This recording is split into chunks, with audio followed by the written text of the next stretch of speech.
مردمان خوگر به یک دیگر شوند.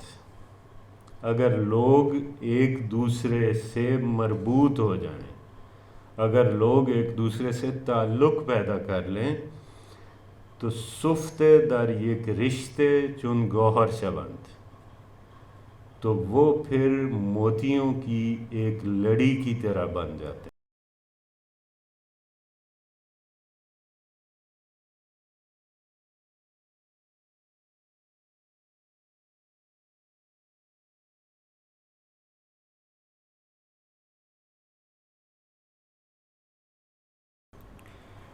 اعوذ باللہ من الشیطان الرجیم بسم اللہ الرحمن الرحیم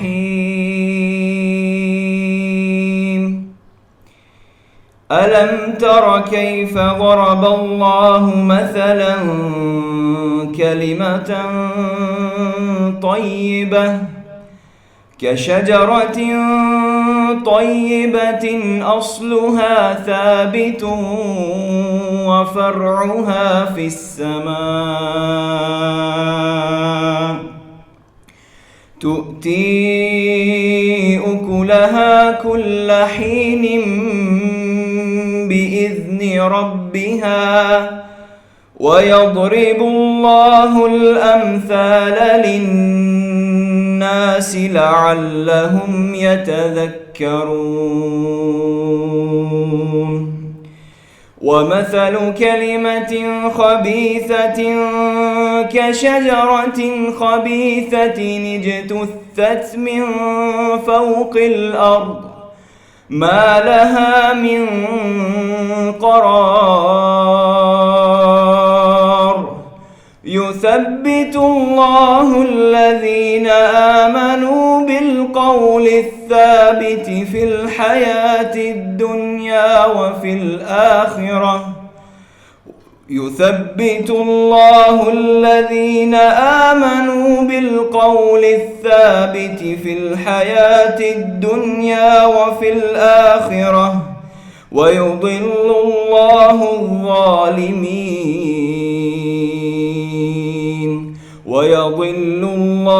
الظالمين ويفعل الله ما يشاء. شروع اللہ کے نام سے جو الرحمن الرحیم ہے. کیا تم نے غور نہیں کیا کہ اللہ نے کیسی مثال بیان کی ہے کلمہ طیبہ کی، کہ اس کی مثال ایسی ہے جیسے ایک پاکیزہ درخت، اس کی جڑ مضبوط اور شاخیں آسمان میں ہیں. یہ درخت ہر فصل میں اپنا پھل لاتا ہے اور اپنے رب کے حکم سے، اور اللہ مثالیں بیان کرتا ہے لوگوں کے لیے تاکہ وہ نصیحت اخذ کریں.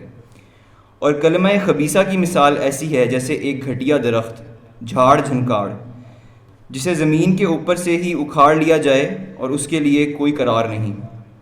اللہ ثبات عطا کرتا ہے اہل ایمان کو قول ثابت کے ذریعے سے، دنیا کی زندگی میں بھی اور آخرت میں بھی، اور گمراہ کر دیتا ہے اللہ ظالموں کو، اور اللہ کرتا ہے جو چاہتا ہے. صدق اللہ العظیم. بسم اللہ الرحمن الرحیم.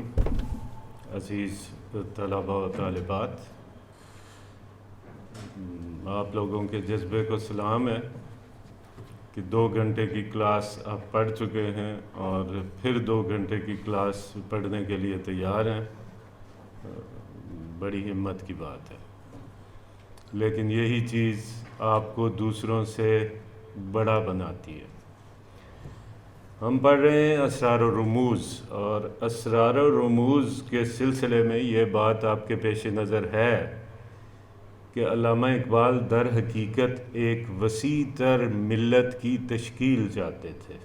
وہ چاہتے تھے کہ ایک عظیم ملت کو ترتیب دیا جائے، اور ملت بھی ملت اسلامیہ. اس کے لیے جو انہوں نے پہلے بتایا، ایک طریقہ کار طے کیا، اور ان کی سمجھ کے مطابق جو کہ نہایت عمدہ بات ہے وہ یہ ہے کہ ہمیں انفرادی طور پر اپنی شخصیت سازی کرنی ہوگی. سب سے پہلے اپنی شخصیت کو پہچاننا ہوگا، اس کے بعد اس شخصیت کو مضبوط کرنا ہوگا. جب فرد مضبوط ہو جائے گا، جب افراد اپنی جڑوں سے مضبوط ہو جائیں گے، اس وقت علامہ اقبال بے خودی کے مرحلے میں آتے ہیں اور وہ کہتے ہیں کہ اب آپ نے جو کچھ بھی حاصل کیا ہے وہ پے بیک کریں، اس کا استعمال کریں اس قوم کی تشکیل کے لیے جو وہ چاہتے تھے، اور یہ آپ نے اپنے آپ کو حوالے کرنا ہے، اپنے آپ کو سپرد کرنا ہے ایک عظیم تر مقصد اور ایک عظیم تر نصب العین کے لیے، اور وہ نصب العین ہمارے پاس قرآن کریم کی صورت میں مسلمانوں کے پاس اور نبی کریم صلی اللہ علیہ وآلہ وسلم کی شخصیت اور آپ کی سیرت مبارکہ کی صورت میں موجود ہے۔ اب خودی پہ آپ لوگ گفتگویں سن چکے اور بے خودی پہ بھی میں محروم رہا، مجھے اندازہ ہوتا تو میں ڈاکٹر صاحب کی گفتگو سنتا، ظاہر ہے کہ آپ سب نے سنی، لیکن علامہ اقبال یہاں آ کے بے خودی کے مرحلے پہ سب سے پہلے آپ کو اس کتاب میں یہ بتاتے ہیں کہ بے خودی سے ان کی مراد کیا ہے۔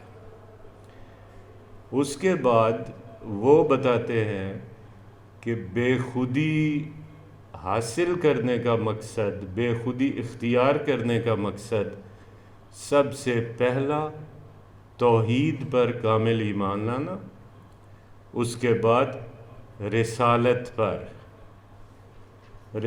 پر ایمان لانے کے بعد وہ کہتے ہیں کہ آپ جب توحید پر مکمل طور پر ایمان لے آئیں گے اور جب آپ رسالت پر مکمل طور پر ایمان لے آئیں گے تو آپ کی حیثیت قطرہ ہونے کے باوجود سمندر جیسی ہوگی، آپ بیک وقت قطرہ بھی ہوں گے اور سمندر بھی ہوں گے، البتہ صرف قطرہ ہونے میں کمزوری کا عنصر غالب ہے، اور ڈھیر سارے قطرے جمع ہو جائیں تو پھر آپ مضبوط ہو جاتے ہیں اور آپ اپنے راستے میں آنے والی ہر رکاوٹ کو بہا کر لے جاتے ہیں۔ اس مرحلے پر پہنچنے کے بعد علامہ اقبال نے اس کتاب میں نشاندہی کی ہے کہ سب سے بڑی رکاوٹ ہو کیا سکتی ہے، سب سے بڑی رکاوٹ ہے کیا؟ انہوں نے کہا کہ حزن یعنی افسردگی، بے دلی، اداسی، بے حسی، اور دوسری چیز ہے خوف اور حزن علامہ اقبال کے نزدیک آپ کو ایک بڑی ملت، ایک مضبوط ملت بننے سے روکتے ہیں، کیونکہ یہ دو وہ بت ہیں جو آپ کو آزاد نہیں ہونے دیتے،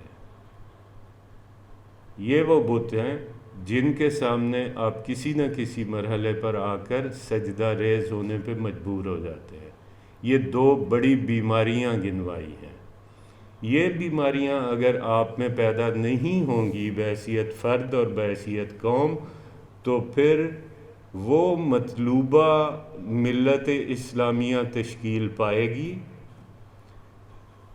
جس کے اشاروں پر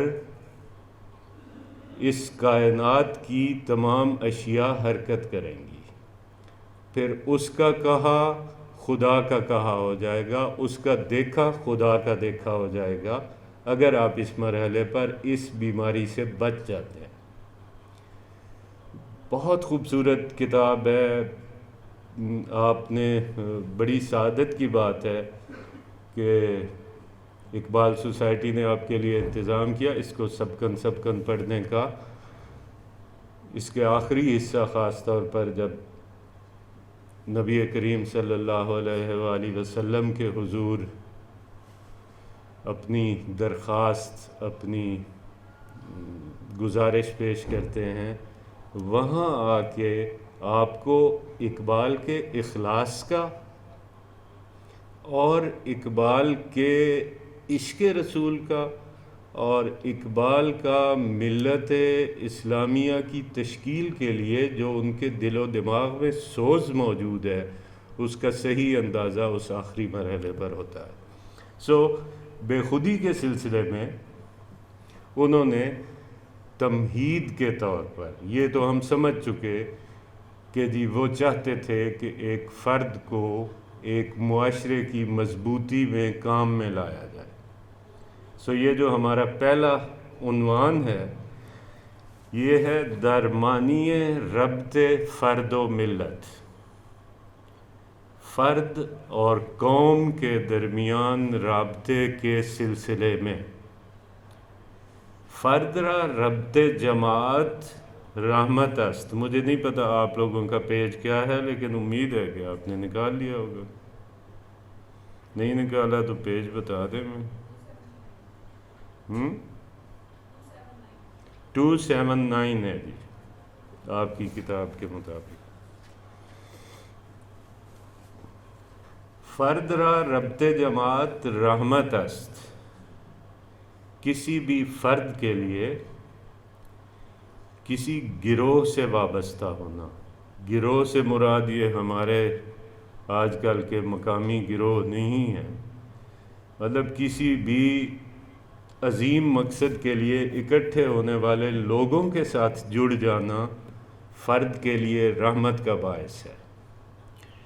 جوہر اورا کمال از ملت است۔ اس کے اندر جو جوہر موجود ہے اس کی ساخت میں جو وہ اللہ تعالیٰ کا نور شامل ہے، اس کے کمال کے لیے فرد کا ملت کے ساتھ جڑنا ضروری ہے۔ تا توانی با جماعت یار باش۔ تا توانی جتنا ممکن ہو سکے، جتنی تمہاری توانائی ہے، با جماعت یار باش، تنظیم سے جڑ کے رہو۔ وہ جو ہے نا فرد قائم ربط ملت سے ہے، تنہا کچھ نہیں، موج ہے دریا میں اور بیرون دریا کچھ نہیں۔ یہ وہ بات ہے، تا توانی با جماعت یار باش، جس قدر ممکن ہو آپ تنظیم سے جڑے رہیں۔ رونق ہنگامہ احرار باش۔ احرار حر کی جمع ہے، اس کا مطلب ہوتا ہے آزاد لوگ، آزاد منش لوگ۔ حقیقی آزادی کے الفاظ آج کل آپ بہت سن رہے ہوں گے۔ وہ جن لوگوں کو حقیقی آزادی حاصل ہوتی ہے ان لوگوں کے لیے لفظ حر کا استعمال کیا جاتا ہے، اور احرار بھی وہی ہوتے ہیں۔ تو ان کی محفلوں کی رونقوں میں شامل رہو۔ حرز جان کن گفتہ خیر البشر۔ حرز جان کردن محاورہ ہے، کوئی ایسا توق، کوئی ایسا تعویذ، کوئی ایسا لاکٹ جو آپ اپنے گلے میں ڈال لیتے ہیں، یہ ہوتا ہے حرز۔ حرز جان کن گفتہ خیر البشر، اور ظاہر ہے کہ آپ اپنی سب سے امپارٹنٹ چیز اپنے گلے میں ڈالتے ہیں۔ حرز جان کن گفتہ خیر البشر، وہ جو انسانوں میں سب سے افضل تھے، نبی کریم صلی اللہ علیہ وآلہ وسلم مراد ہے، ان کے قول کو، ان کی بات کو اپنے گلے میں ڈال لے۔ ہست شیطان از جماعت دور تر۔ اب یہاں حدیث مبارکہ بیان نہیں کی، اس کا مفہوم بیان کر دیا ہے، اور مفہوم یہ ہے کہ جو آدمی بھی کسی تنظیم سے، جماعت سے، یا آپ نے لفظ سنا ہوگا نیوٹرلز کا،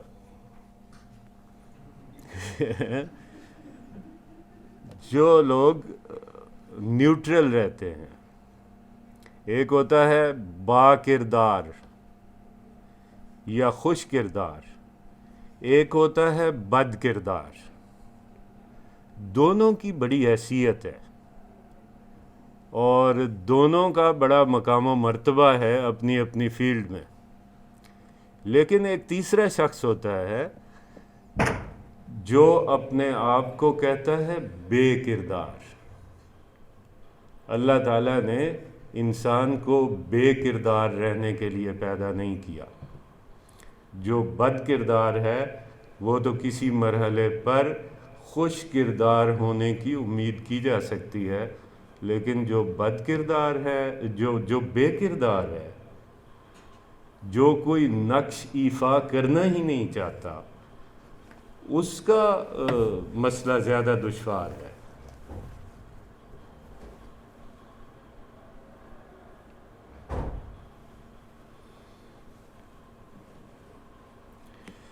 تو ہست شیطان از جماعت دور تر، جو جماعت سے دور رہتا ہے اس کی حیثیت شیطان کی سی ہوتی ہے۔ شیطان ہمیشہ تنہائی کی طرف مائل ہوتا ہے، اگر تنہائی کسی عظیم تر مقصد کے لیے نہ ہو۔ فرد و قوم آئینہ یک دیگر اند، فرد اور قوم ایک دوسرے کے لیے آئینہ ہے۔ سلک و گوہر کہکشان و اخترند، سلک کہتے ہیں دھاگے کو، گوہر کہتے ہیں موتی کو، کہکشاں وہ ستاروں کا جھرمٹ، اور اختر کہتے ہیں ستارے کو۔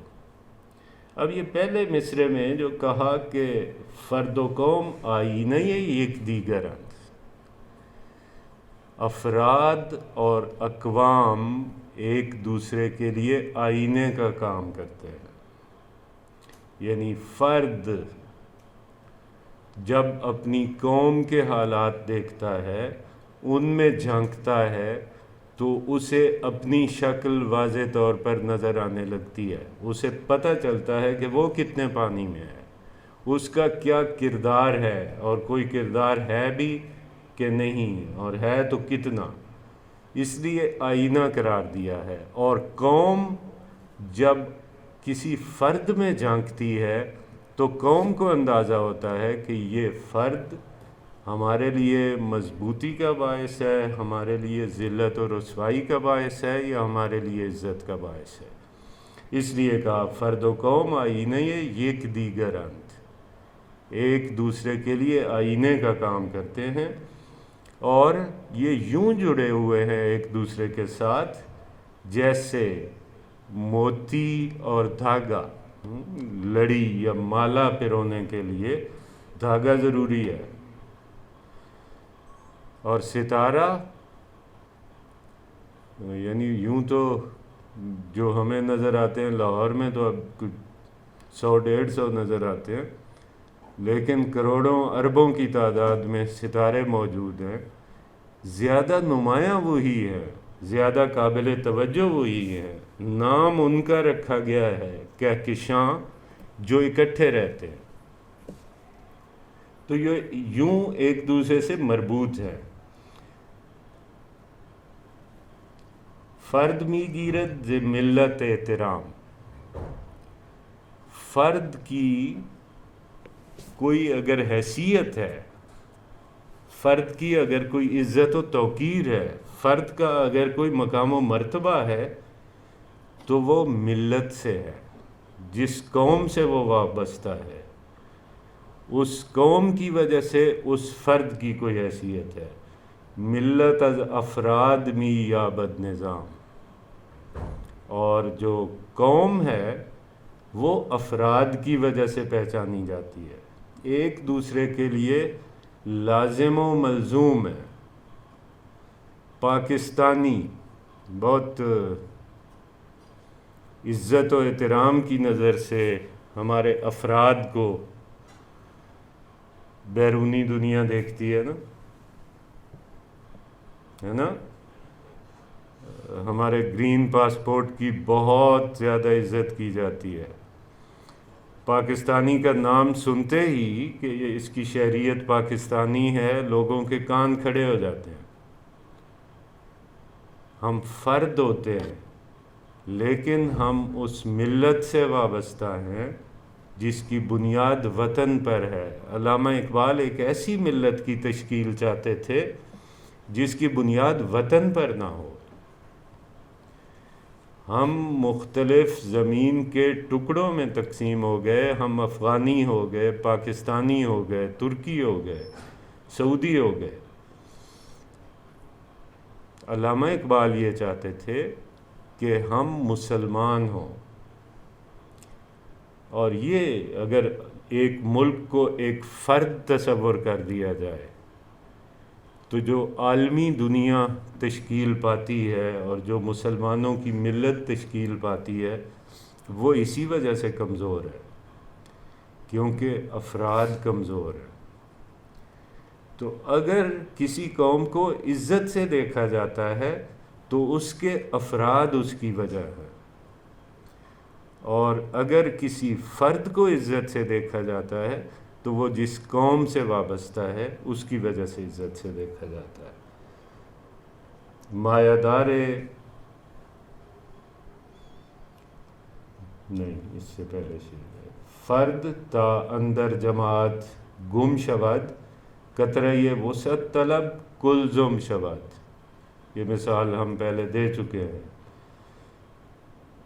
جب کوئی فرد جماعت میں گم ہو جاتا ہے، اپنے آپ کو سپرد کر دیتا ہے کسی جماعت سے، تو پھر قطرۂ وسعت طلب کلزم شود، تو اس کی حیثیت اس قطرے کی سی ہوتی ہے جو وسعت مانگتا ہے، اور وہ قطرہ ہوتے ہوئے بھی پھر سمندر بن جاتا ہے، قطرہ نہیں کہلاتا۔ مایہ دار سیرت دیرینہ او، رفتہ وہ آئندرا آئینے او۔ مایہ دار سیرت دیرینہ او، وہ ہوتا ہے اپنے گزشتہ کی وجہ سے مالا مال، مایہ دار، سرمایہ دار اسی سے ہے، جس کے پاس کوئی دولت ہوتی ہے مایہ دار، اس کی دولت کیا ہے؟ سیرت دیرینہ، وہ اپنے آباء و اجداد کی سیرت، اور ہمارے آباء و اجداد ہمارے سر کا تاج نبی کریم صلی اللہ علیہ وآلہ وسلم سے شروع ہو کے صحابہ کرام ہیں۔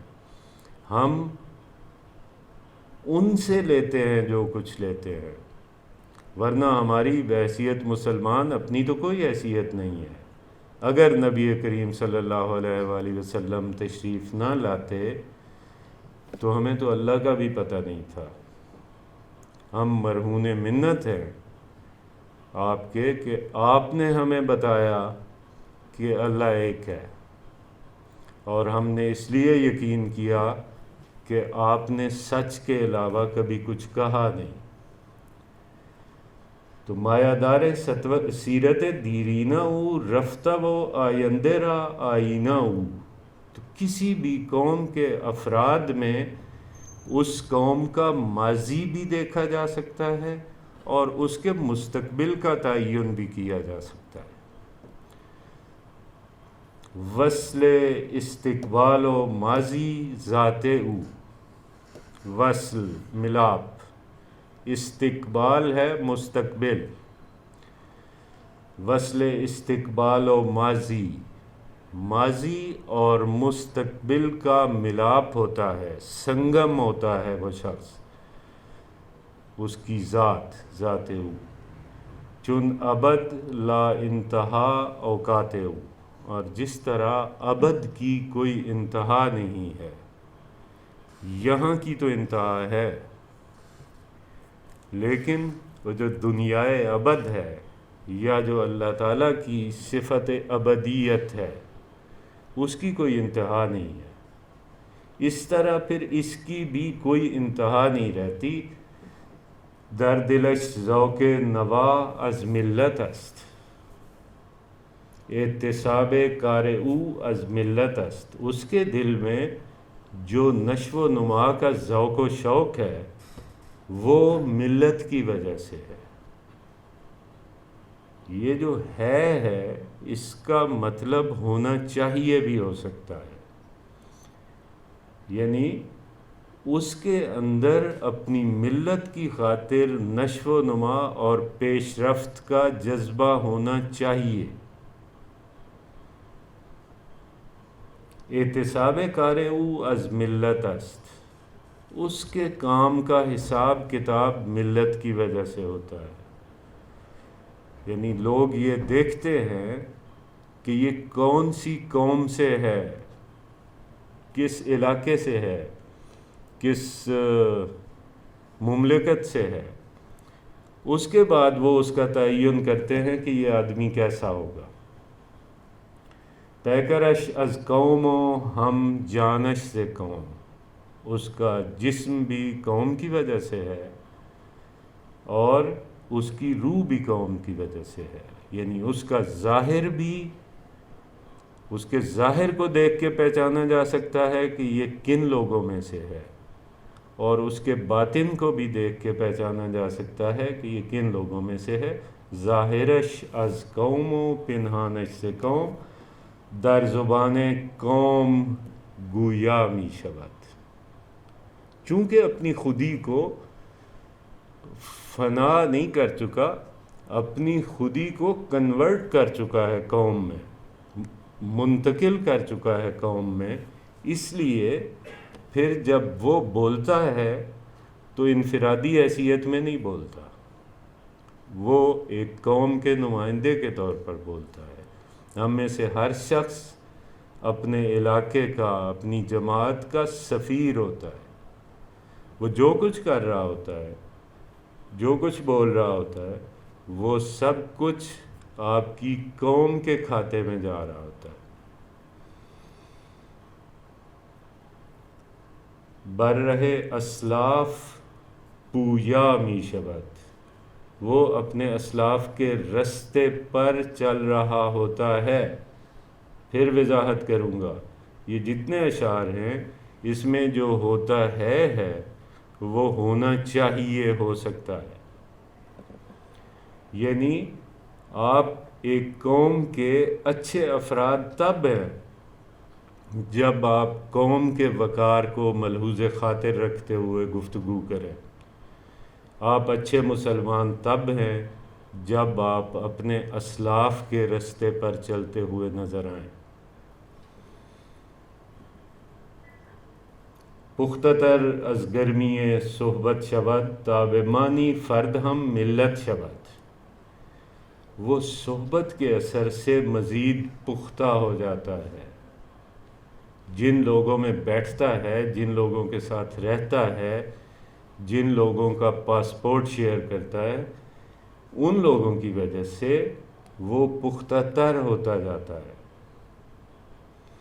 تاب مانی فرد ہم ملت شود، اور صحیح معنوں میں ایک فرد ایک قوم بن جاتا ہے۔ ہونا بھی یہی چاہیے۔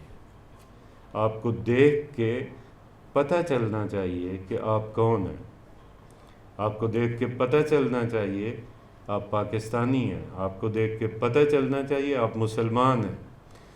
اور کچھ ظاہری پہچان بھی بہت ضروری ہوتی ہے۔ یعنی آپ یہ دیکھیں، سکھ پہچانا جاتا ہے پہلی نظر میں، اب تھوڑے تھوڑے ایسے ہیں جو نہیں پہچانے جاتے، ہمارے جیسے ہو گئے ہیں۔ یہودی پہچانا جاتا ہے کہ یہ یہودی ہے۔ علاقائی ہمارے جو افراد ہیں وہ پہچانے جاتے ہیں، یہ پگ فلاں علاقے کی ہے، ہم اندازہ لگا لیتے ہیں کہ فلاں علاقے کا ہے، لب و لہجے سے اندازہ لگا لیتے ہیں۔ تو بطور مسلمان بھی تو ہماری کوئی ظاہری شناخت ہونی چاہیے، اور ظاہری شناخت ہمیں دی گئی تھی، ہم باوجود اس پہ عمل نہیں کر سکے۔ قومی شناخت ہمیں دی گئی تھی شلوار قمیض کی صورت میں، قومی لباس، وہ بھی ہم نہیں کر سکے، اس لیے کہ ہمارے آئیڈیلز بدل گئے ہیں۔ وہ جو ہمارے لیے مشعل راہ ہوتے تھے یا جنہیں ہونا چاہیے تھا وہ نہیں رہے۔ مغرب کا وقفہ ہے جی۔ اس موضوع پہ بسم اللہ الرحمن الرحیم، اس موضوع پہ میرا خیال ہے کہ کافی ہو گیا ہے. آپ کی اجازت ہو تو میں یہ کچھ شعر 10-12 چھوڑ کے یہ جو اگلا پیراگراف شروع ہو رہا ہے، تو خودی از بی خودی نہ شناختی. مل گیا؟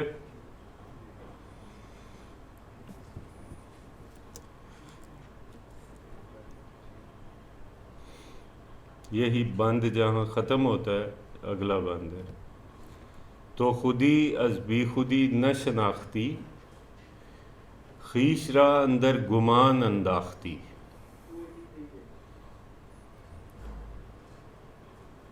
تم خودی اور بے خودی کے فرق کو سمجھ نہیں سکے، اور خویش را اندر گمان انداختی، تم نے اپنے آپ کو مختلف قسم کے اوہام میں مبتلا کر دیا. مختلف قسم کے خیالات، مختلف قسم کی الجھنیں اس سلسلے میں تمہیں درپیش ہوئیں. خودی اور بے خودی، یعنی ایک طرف تو آپ درس دے رہے ہیں کہ خودی پیدا کریں، خودی کی تعمیر کریں، اور دوسری طرف پھر آپ یہ کہہ رہے ہیں کہ اب خودی سے نکلیں. تو اس بات کو وہ کہہ رہے ہیں کہ تم نے صحیح طرح سے سمجھا نہیں ہے، تم نے اس میں تمیز نہیں کی. ہاں، تم مغلوب گماں رہے. جو وہ شعر کیا ہے؟ ہاں، یقین پیدا کرے غافل کہ مغلوب گماں تو ہے، دست قدرت تو زباں تو ہے. یقین پیدا کرے غافل کہ مغلوب گماں تو ہے. یقین کی طرف آپ کو لانا چاہ رہے ہیں، ایقان، تیقن. اور اس مرحلے سے گزار کے پھر وہ آپ کو، جب آپ یقین کی حد تک اس بات پہ آ جائیں گے کہ لا الہ الا اللہ، اللہ کے سوا کوئی اللہ نہیں ہے، ہم سب گمان میں پھنسے ہوئے ہیں. چھوٹے چھوٹے اللہ ہیں ہمارے اور بھی. یہ اسی وجہ سے ہے کہ ہم یقین کی منزل تک نہیں آئے. اسی کی وہ وضاحت کر رہے ہیں. جوہر نوری است اندر خاک تو، تمہاری مٹی میں، تمہاری خاک میں جوہر نور موجود ہے، اللہ تعالیٰ کا نور موجود ہے. ہمارے اندر جو چیز ہمیں انسان بناتی ہے وہ کیا ہے؟ وہ روح ہے. اور اللہ تعالیٰ نے کہا میں نے اپنی روح تمہارے اندر پھونکی. اب وہ ہمارے اندر ہے تو ہم انسان ہیں، وہ ہمارے اندر سے نکل جائے گی تو ہم میت ہو جائیں گے، ہم ڈیڈ باڈی ہو جائیں گے. اب ہمارا نام ہے، میرا نام شعیب ہے، آپ کا نام امجد ہے، کسی کا کچھ ہے، لیکن جو ہی وہ جوہر نور اندر سے نکال لیا جاتا ہے تو پھر ہم ڈیڈ باڈی ہو جاتے ہیں. پھر اب وہ میت آئی ہے کہ نہیں آئی ہے. جوہر نور است اندر خاک تو، تمہاری خاک میں، تمہاری مٹی میں اللہ تعالیٰ کا نور موجود ہے. یک شعاش جلوے ادراک تو، اس کی ایک شعاع، اس کی ایک کرن تمہارے ادراک کے سارے پردے چاک کر دے گی، تمہاری سوچ کو بالکل صاف ستھرا کر دے گی، تمہیں گمان کی دنیا سے نکال لے گی. عیشت از عیشش، غم تو از غمش. عیشت تمہاری عیش، از عیشش، اس کی عیش سے ہے، وہ عیش کرواتا ہے تو تم عیش کرتے ہو. غم تو از غمش، تمہارا غم اس کے غم کی وجہ سے ہے. اللہ تعالیٰ تکلیف دیتا ہے تو تکلیف آتی ہے، کسی اور کے ہاتھ میں نہیں ہے، نہ آپ کو نفع پہنچانا نہ نقصان پہنچانا، نہ کسی کو تکلیف پہنچ سکتی ہے نہ کسی کو راحت مل سکتی ہے سوائے اس جوہر نور کے جو آپ کے وجود کے اندر ہر وقت موجود ہے. زندگی از انقلاب ہر دمش، تم زندہ ہی اس لیے ہو کہ وہ ہر لحظہ تمہارے اندر پہلو بدلتا ہے. انقلاب ہے تبدیلی، پلٹ دینا کسی چیز کو. تو وہ جو ہر لمحہ تمہارے اندر پہلو بدل رہی ہے، وہ روشنی جو اللہ کی عطا کرتا ہے، یہ سب کچھ اس سے وابستہ ہے. اور تم ہو کہ تم گمان کی دنیا میں ہو. یعنی ہمیں یہ یقین اگر ہو کہ میں ہوں جی ایک صدر ہے تو میں نائب صدر ہوں. اللہ تعالیٰ نے کہا ہے کہ تم نائب اللہ فی الارض ہو، زمین پر میرے نائب ہو. اب اگر یہ وزیر اعلیٰ کا نائب یا ایون کسی M N A M P A کا نائب قابو نہیں آتا اپنے اختیارات اور اپنے روب و دبدبے کی وجہ سے، کیونکہ اس کو یقین ہوتا ہے کہ میں نائب ہوں، میرے سر پہ وہ کھڑا ہے. ہمیں یقین کوئی نہیں ہے. اگر ہمیں یقین ہو کہ میں کوئی معمولی آدمی نہیں ہوں، میرے اندر میرا خدا موجود ہے اور میں اس کا نائب ہوں، میں اس کا کیا نائب کا کوئی متبادل لفظ نہیں ہے. تو نائب اللہ کا ہونا اتنی بڑی بات ہے کہ آپ کی طاقت کو دنیا کی کوئی چیز سنبھال نہیں سکتی سوائے آپ کے. اور آپ کے جتنے زوال، آپ کی جتنی کمزوریاں، آپ کی جتنی کوتاہیاں ہیں، وہ اس گمان کی وجہ سے ہیں، وہ اس گو مگو کی کیفیت میں سے ہیں کہ میں سچ بول دیا تو پتہ نہیں مجھے کوئی نقصان نہ پہنچ جائے، میں نے اگر یہ کام نہ کیا تو پتہ نہیں مجھے نوکری سے نکال دیا جائے. یہ وہ خرابیاں ہیں، یقین کی کمی ہے. واحد است و برنمی تابد دوئی،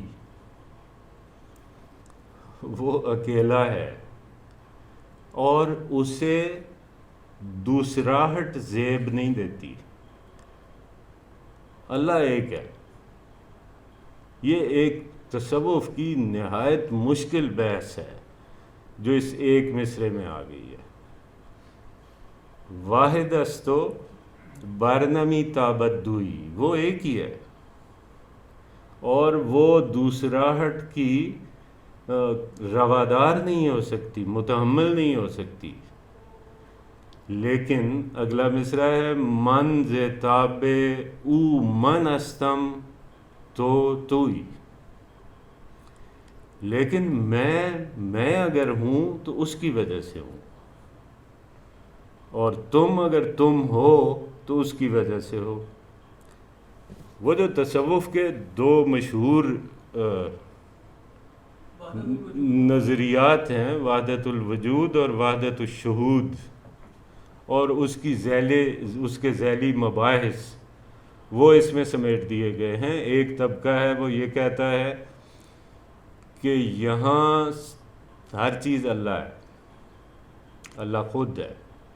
ایک لحاظ سے دیکھا جائے تو اگر میرے اندر اللہ کا نور ہی میری زندگی کا سبب ہے، اور اگر میں اللہ کا نائب بنتے ہوئے اس مقام پہ پہنچ جاتا ہوں جہاں آ کے اللہ کہتا ہے کہ میں وہ ہاتھ بن جاتا ہوں جس سے وہ کام کرتا ہے، میں وہ آنکھ بن جاتا ہوں جس سے وہ دیکھتا ہے، تو پھر کہنا مناسب نہیں ہے، یعنی کہنے کی اجازت نہیں ہے، لیکن یہ کنکریاں تم نے نہیں ماری، ہم نے ماری ہیں۔ تو وہ کنکریاں پھینک کون رہا ہے، اور پھینکنے والا پھر کون ہے اس وقت؟ ایک نظریہ یہ ہے کہ اگر ہم اس کے صحیح معنوں میں بندے بن جائیں تو پھر ہم تقریباً خدا ہوتے ہیں۔ اور دوسرا نظریہ یہ ہے کہ یہاں اللہ تعالیٰ کے شیڈز ہیں ہر چیز میں، اس کی جو صفات کے، اس کے صفاتی ناموں کے جو عکس ہیں، اس میں سے تھوڑا تھوڑا حصہ اس نے سب کو دیا ہوا ہے، لہٰذا یہ اللہ تعالیٰ کے ایک مجازی فارم ہے۔ مجاز کہتے ہیں سائے کو۔ تو بہرحال یہ ایک لمبی بحث ہے۔ خیش دار و خیش باز و خیش ساز، وہ کہنا یہ چاہ رہے ہیں کہ خیش دار، اپنے آپ پہ توجہ دو۔ وہ جو جس نے اپنے آپ کو پہچان لیا، اس نے رب کو پہچان لیا۔ خودی کا عرفان اسی لیے ضروری ہے، خودی کے عرفان کی اور کوئی وجہ نہیں ہے۔ اقبال اسی لیے زور دے رہے ہیں کہ جب آپ اپنے آپ کو پہچان لیں گے، اپنی خودی کو پہچان لیں گے، تو آپ کو پتہ چل جائے گا کہ آپ کی حیثیت کیا ہے۔ آپ کو پتہ چل جائے گا کہ آپ خالق نہیں ہیں، آپ مخلوق ہیں۔ آپ کو پتہ چل جائے گا کہ آپ کو اتنا امپارٹنٹ اگر پیدا کیا گیا ہے تو کس کس غرض سے پیدا کیا گیا ہے۔ تو خیش دار، آپ کے ذمے تو یہ ہے کہ آپ اپنے آپ پہ توجہ رکھیں، اپنا ادراک کریں۔ خیش باز، اپنے ساتھ بازی لگائیں، اپنے داخل میں جنگ کریں، اپنے اندر کے بت توڑے، اپنے خلاف لڑے، اور پھر تیسرا مرحلہ تب آئے گا خیش ساز، پھر اپنی تعمیر کریں، اپنے اندر تخریب پیدا کر کے، اپنے اندر توڑ پھوڑ کر کے، اس کے بعد اپنی تعمیر کریں۔ تا نازہا می پرورد اندر نیاز، ناز اور نیاز دو الفاظ ہیں۔ کوئی بتا سکتا ہے کیا ہوتا ہے ناز اور نیاز؟ عادت پڑ گئی ہے ہمیں پڑھاتے پڑھاتے، ہم بچوں کی طرح ڈیل کرنا شروع کر دیتے ہیں۔ دسو ناز کیا ہوتا ہے، نیاز کیا ہوتا ہے؟ جی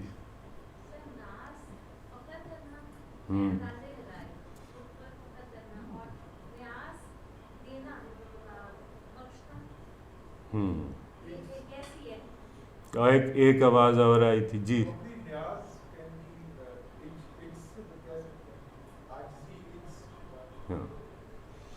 نیاز کہتے ہیں ضرورت کو، اور ناز کہتے ہیں نخرے کو، ٹھیک ہے؟ یہ جو ناز پیدا ہوتا ہے بندے میں، اسی کے نتیجے میں نیاز پیدا ہوتا ہے۔ عاجزی انہوں نے لفظ استعمال کیا۔ آپ اپنے آپ کو پہچانیں گے تو آپ خود پہ ناز کریں گے نا۔ خود پہ ناز کرنے کے اسباب کیا ہیں؟ اوپر انہوں نے بتایا ہے، آپ کے اندر اللہ کا نور ہے،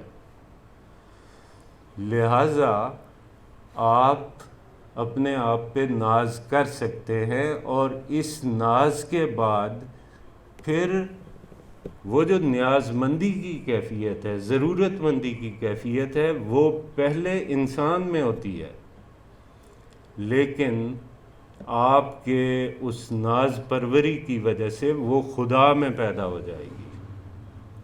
نبی کریم صلی اللہ علیہ وآلہ وسلم کی ایک حدیث مبارکہ ہے، آپ نے فرمایا کہ جب کوئی الجھے بالوں والا اور پھٹے کپڑوں والا شخص کوئی بات کہہ دیتا ہے تو اللہ اس کو پورا کرنے کی قسم کھا لیتا ہے. یہ نیاز، یعنی آپ ناز برداریاں کرتے کرتے جب یقین ہو جاتا ہے اگلے کو کہ بھائی یہ ساری ناز برداریاں اس وجہ سے ہیں کہ اس کو مجھ سے نیاز مندی ہے، یہ میرا ہے، یہ وفادار ہے، اس کے بعد اگلا بھی آپ کا ہو جاتا ہے. تو وہ یہاں بیان کرنا چاہ رہے ہیں. علامہ کہتے ہیں چرچا بادشاہوں میں تیری بے نیازی ہے، کہاں سے سیکھی ہے ایک بات بے نیازی؟ تو نے چرچا بادشاہوں میں تیری بے نیازی ہے. اور کہاں سے سیکھی؟ مجھے یہ شعر نہیں یاد. ہاں وہی ہے. یعنی دیکھیں نبی کریم صلی اللہ علیہ وآلہ وسلم سے زیادہ اللہ تعالیٰ کی عبادت کسی نے کی ہے کائنات میں؟ نہیں کی، بالیقین نہیں کی. تو پہلے آپ کو اتنا جھکنا پڑتا ہے، اتنا ہونا پڑتا ہے سپردگی کی کیفیت میں، پھر اگلا آپ کا اتنا ہو جاتا ہے کہ پھر آپ کو براہ راست اس سے کوئی حکم لینے کی یا اس سے کوئی مدد دینے کی ضرورت ہی نہیں پڑتی. وہ جو ہے نا خدا بندے سے خود پوچھے بتا تیری رضا کیا ہے. خودی کو کر بلند اتنا کہ ہر تقدیر سے پہلے خدا بندے سے خود پوچھے بتا تیری رضا کیا ہے. پہلے ہم اس کی رضا کے متلاشی ہوتے ہیں، پھر ایک مقام وہ آتا ہے کہ خدا ہماری رضا کا متلاشی ہو جاتا ہے. آتشی از سوز او گردد بلند، ان شرر بر شعلہ اندازد کمند. پھر آپ کے اندر ایک ایسی آتش بھڑک اٹھتی ہے، ایک ایسی آگ بھڑک اٹھتی ہے، ایک ایسا سوز پیدا ہو جاتا ہے اس کے دیے ہوئے عشق کی وجہ سے. آتشی از سوز او گردد بلند، اس کے عشق کا سوز آپ کے اندر ایسی آگ بھڑکا دیتا ہے کہ ان شرر بر شعلہ اندازد کمند. شرر بڑا ہوتا ہے کہ شعلہ بڑا ہوتا ہے؟ شعلہ. شرر کس کو کہتے ہیں؟ چنگاری کو. یا ایون وہ جو شعلے کے ارد گرد اڑنے والے ہمیں بہت چھوٹے سے ذرات نظر آتے ہیں شعلے کی وجہ سے جو چمک رہے ہوتے ہیں، ان کو شرر کہتے ہیں. تو انسان کی حیثیت شرر کی سی ہے اور اللہ کی حیثیت شعلے کی سی ہے، لیکن یہ اس کو قابو کر لیتا ہے. مجھے مولانا روم کا شعر یاد آ رہا ہے. بے زیر کنگرے کبریاش مردان اند، اس کی اس عظیم محل کے نیچے کچھ ایسے افراد موجود ہیں. کیسے افراد؟ فرشتہ صید، جو فرشتوں کا شکار کرتے ہیں. پیمبر شکار، جو پیغمبروں کو قابو کر لیتے ہیں. و یزدان گیر، اور اللہ تعالیٰ کو پکڑ لیتے ہیں. یہ وہ کیفیت ہے، وہ شرر ہے. لیکن شعلے پر کمند ڈالنے لگتا ہے انسان جب وہ مطلوبہ انسان بن جاتا ہے. فطرتش آزاد و ہم زنجیری است، اس کی فطرت آزاد ہے لیکن پابند ہے. جزو او را قوت کل گیری است. یہ کیا فطرتش آزاد و ہم زنجیری است کا کیا مطلب ہے؟ ہم آزاد ہیں اپنی فطرت میں، لیکن ہم پابند ہیں۔ یعنی بطور مثال ایک بہت بڑا سبزہ زار ہے، اس میں ایک کھونٹا لگا کے اس کے ساتھ ایک کئی میٹر لمبی رسی باندھ دیں اور وہ رسی گھوڑے کے پاؤں میں ڈال دیں، تو گھوڑا آزاد ہے، وہ گھوم پھر سکتا ہے، لیکن وہاں تک جا سکتا ہے جہاں تک اس کو اس کی رسی اجازت دیتی ہے۔ ہم سب اپنی فطرت میں آزاد ہیں، لیکن ہماری آزادی دوسرے انسان، دوسرے افراد، دوسری اشیاء اور دوسری اقوام کو متاثر کرنے لگیں تو وہاں ہماری آزادی ختم ہو جاتی ہے۔ ہماری آزادی کا ایک دائرہ ہے۔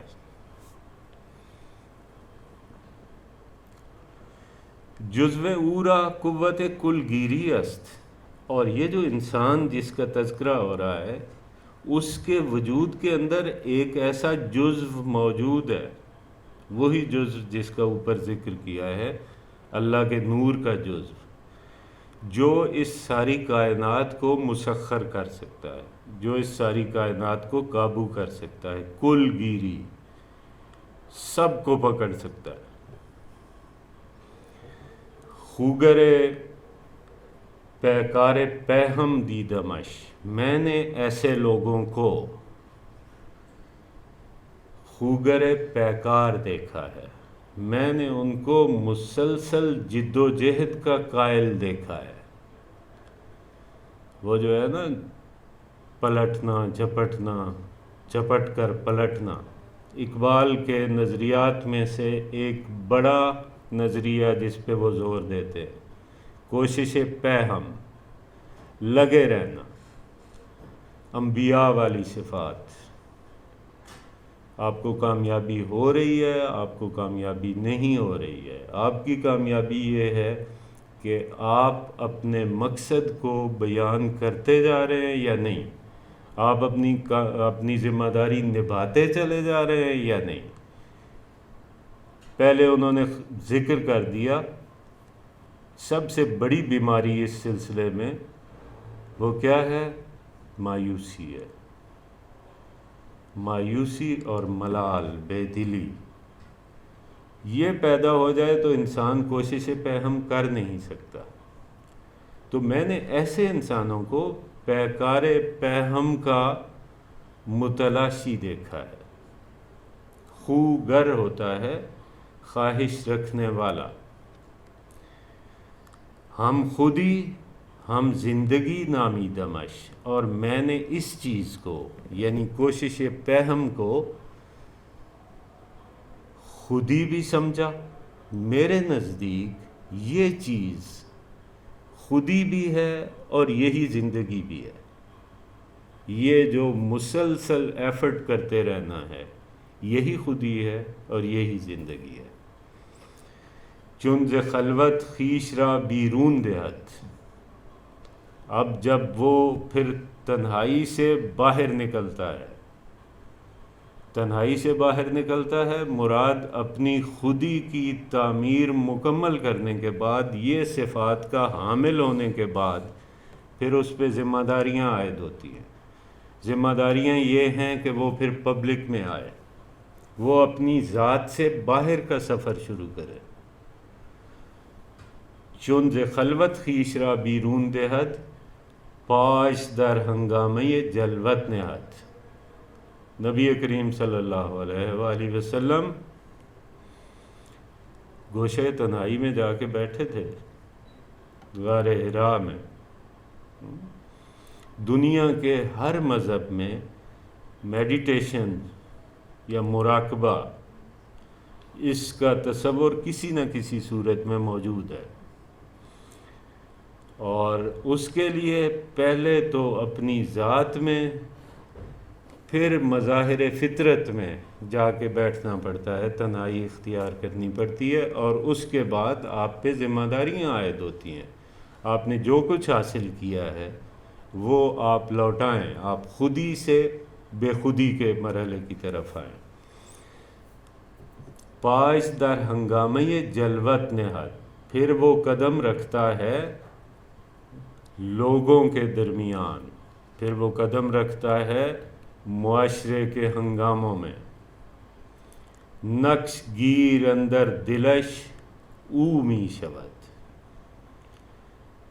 اس کے دل کے اندر جب وہ باہر نکلتا ہے تو پھر اس کے دل کے اندر وہ ہی وہ ہوتا ہے، وہ نور جس کو پہچاننے اور ڈیولپ کرنے کے بعد آپ کو خودی یا خود شناسی کا مرحلہ حاصل ہو جاتا ہے۔ جب یہ حاصل ہوتا ہے اور آپ باہر معاشرے میں نکلتے ہیں تو پھر آپ کے اندر اللہ ہی اللہ ہوتا ہے، پھر آپ کا ایک ایک قدم اس سوچ کے تابع ہوتا ہے کہ میرا اللہ مجھ سے چاہتا کیا ہے۔ بازار میں چلتے ہوئے، دفتر میں بیٹھتے ہوئے، کام کرتے ہوئے، کھانا کھاتے ہوئے، دوستوں سے ملتے ہوئے، ہر وقت آپ کے اندر وہ ہوتا ہے۔ اور من ز ہم می ریزد و تو می شود، وہ جو میں ہے وہ ختم ہو جاتی ہے۔ یعنی آپ کی خودی کی تعمیر کے مرحلے تک آپ قطرہ تھے، لیکن جب آپ باہر آ کے دریا میں شامل ہوئے تو پھر آپ دریا ہیں، آپ کا قطرے والا نام ختم ہو گیا۔ تو من ز ہم می ریزت، ز ہم ریختن ہے جھڑ جانا، گر جانا، تو اس کی میں جھڑ جاتی ہے اور وہ تو ہو جاتا ہے۔ جبر قطع اختیارش می کند، اس پر جو جبر ہے وہ اس کے اختیار کو ختم کر دیتا ہے۔ یہ ایک مشکل بات ہے۔ کہ منصور اللاج والا واقعہ اس کے ساتھ ملتا جلتا ہے؟ کون سا والا؟ منصور اللاج نے جو کہا تھا میں خدا ہوں، جی مکس جو ہاں، یعنی یہ ایسی بات تھی، میں اکثر اس پہ سوچتا ہوں اور یہ کہتا بھی ہوں کہ کچھ باتیں ہیں جو کہنے کی نہیں ہیں پر کہنے کی نہیں ہے۔ منصور حلاج نے جو کچھ کہا وہ اس نے ٹھیک کہا، لیکن چپ ضروری ہے۔ ایون اولیاء کو بھی یہ حکم ہوتا ہے، سالکین کو یہ حکم ہوتا ہے کہ آپ پہ جتنے جلوے اتر رہے ہیں ان جلووں کو آپ نے سنبھال کے رکھنا ہے، آپ نے بولنا نہیں ہے۔ تو یہ سیم وہی بات ہے۔ اور اس سلسلے میں ایک مثال میرے ذہن میں آتی ہے کہ حضرت علی سے کسی نے پوچھا کہ جی انسان کتنا مجبور ہے اور کتنا مختار ہے، جبر کتنا ہے اور اختیار کتنا ہے، وہ کتنا کچھ اپنے آپ سے کر سکتا ہے اور کتنا نہیں کر سکتا، یعنی وہاں آ کے اس کی حدود ختم ہو جاتی ہیں۔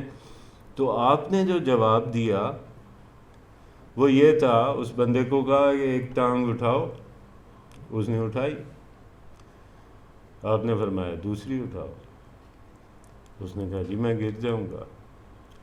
آپ نے کہا اتنا ہی جبر ہے اور اتنا ہی اختیار ہے، لیکن وہ بات انہوں نے کہی ہمارے دماغ کی سطح کے مطابق، ورنہ حضرت علی جو شہر علم ہیں ان سے بہتر کون جانتا ہے کہ آپ کے پاس تو اتنا اختیار بھی نہیں ہے کہ آپ ایک پاؤں اٹھا سکیں، تائید ایزدی کے بغیر نہیں ہو سکتا۔ میں نے جو جملہ شروع کیا ہے، اگر اس کے پیچھے اللہ تعالیٰ کی سپورٹ شامل نہ ہو اللہ تعالیٰ اس کو مکمل نہ کروانا چاہے تو میں اپنے اختیار سے تو یہ جملہ بھی مکمل نہیں کر سکتا۔ بہت ساری باتیں ہیں جو کہنے کی نہیں ہیں، اور علامہ اقبال اسی لیے زیر عتاب آئے ہمارے سطحی دماغ رکھنے والے مولویوں کے، اسی لیے کہ علامہ اقبال نے اگرچہ نہایت باریکی سے اور بڑی مہارت سے یہ مشکل مسائل بس تھوڑے تھوڑے ٹچ کیے اور انہیں قابل ہضم بنا کے پیش کیا، اس کے باوجود چونکہ سطحیت کے شکار ہمارے علماء کے ذہن کا معدہ بہت خراب ہے، وہ ہضم نہیں کر سکتے کوئی بھی ایسی بات جو انہوں نے وہ ایک کتاب پڑھی ہوتی ہے پکی روٹی یا کوئی اس طرح کی، اس کے باہر جو کچھ ہے وہ ان کے لیے قابل قبول نہیں ہے۔ جبر یہ کہہ رہے ہیں کہ جب وہ باہر آتا ہے، معاشرے میں قدم رکھتا ہے، تو پھر اس کا اختیار ختم ہو جاتا ہے اس کے جبر کے سامنے۔ اس کی وجہ یہ ہے، اس کی جو وجہ سامنے آتی ہے وہ یہ ہے کہ اس سے پہلے اس کو پتہ نہیں تھا اور اس پہ وہ رحمتوں کا نزول ہوا نہیں تھا۔ اب جب ہو گیا ہے اور اسے اپنی حیثیت بھی اور خدا کی حیثیت بھی روشن ہو گئی ہے، تو پھر اس کے بعد وہ اور زیادہ پابند ہو جاتا ہے، اس کا اختیار مزید محدود ہو جاتا ہے، دنیاوی اختیار۔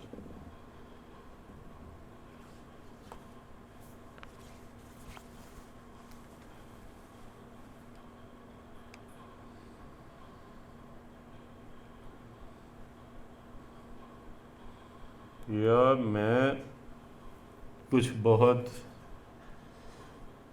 آہستہ پڑھاتا ہوں یا یہ جو سلیبس دے دیتے ہیں وہ زیادہ ہوتا ہے، کچھ سمجھ نہیں آتی۔ 3 نظمیں ہمیشہ کہی جاتی ہیں لیکن ایک آدھی ہوتی ہے۔ جبر قطع اختیارش می کند از محبت مایه دارش می کند۔ جوں اس کا اختیار ختم ہوتا ہے تو اس میں محبت کی فراوانی آتی جاتی ہے، تبھی تو وہ رحمت للعالمین بنتا ہے۔ پھر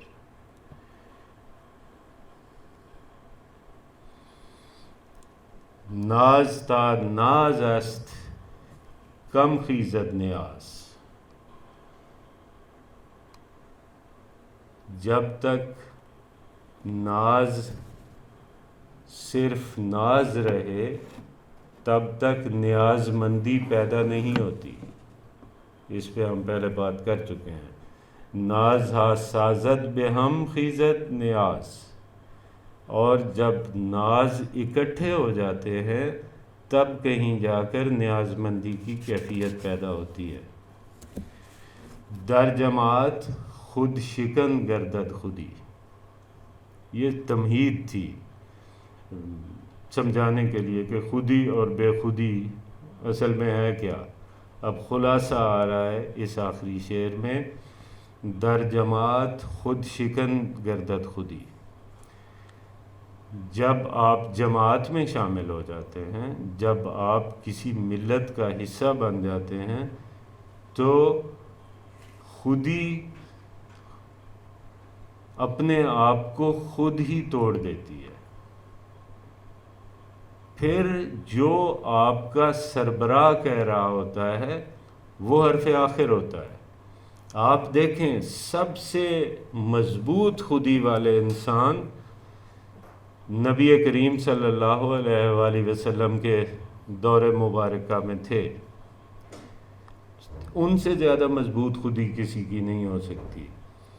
اور نبی کریم صلی اللہ علیہ وآلہ وسلم اپنے ان دوستوں سے، ہمارے ماں باپ ان پہ نثار، ہمارے اولاد ان پہ نثار، ان سے پوچھتے تھے آج کون سا دن ہے؟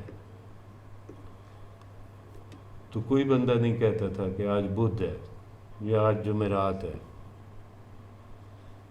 کیونکہ خود شکنی کر چکے ہوتے تھے، اپنا وجود ہے ہی کوئی نہیں۔ وہ کہتے تھے اللہ اور اس کا رسول بہتر جانتے ہیں۔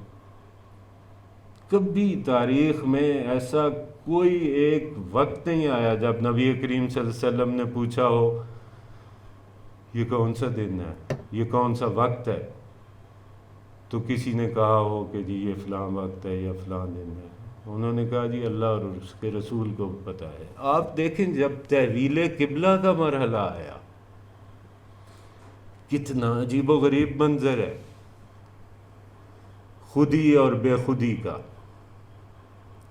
اپنے زمانے کے جانثار ترین لوگ، اپنے زمانے کے ذہین ترین لوگ، اپنے زمانے کے بہادر ترین لوگ، کائنات کے سب سے بڑے آدمی کے پیچھے کھڑے ہو کے نماز پڑھ رہے ہیں، اور دوران نماز جہاں کوئی وضاحت کی بھی گنجائش نہیں ہے،